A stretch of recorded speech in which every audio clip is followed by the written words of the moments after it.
Սիրելի հայրենակիցներ, այս պահին մենք կխոսենք համահայկական ճակատ կուսակցության նախագահ պարոն Վարդանյանի հետ։ Պարոն Վարդանյան, դուք որոշեցիք ձեր երթը սկսել Ծիծեռնակաբերդից, ինչու խորհուրդը որն է։ Ասեմ, հարգելի լրագրող, խորհուրդը նայեց ցեղասպանությունից դեպի հաղթանակ, քանզի ցեղասպանությունից 3 տարի հետո մենք ունեցանք Սարդարապատի ճակատամարտը, հզոր հաղթանակ ունեցանք եւ խորհուրդը կայանում է նրանում, որ մենք սրանից հետո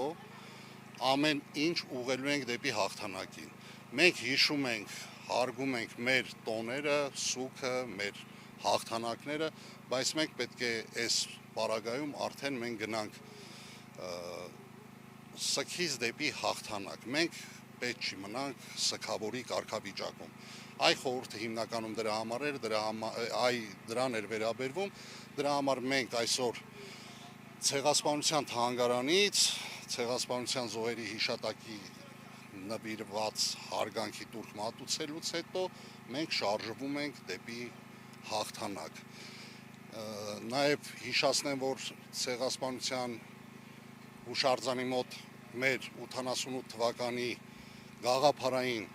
տղաներն են հողարկավորված, որոնց էլի հարգանքի տուրք ենք մատուցել եւ այս պահին պատրաստվում ենք շարժվենք դեպի հաղթանակ։ Հաղթական ոգով եւ ուրախ տրամադրությամբ, որովհետեւ այո, լինում են նաեւ անկման ժամանակներ, մեր մոտ անկման ժամանակը եղավ 20 թվականից այս կողմ, բայց 23-ից դեպի վեր մենք մեր համար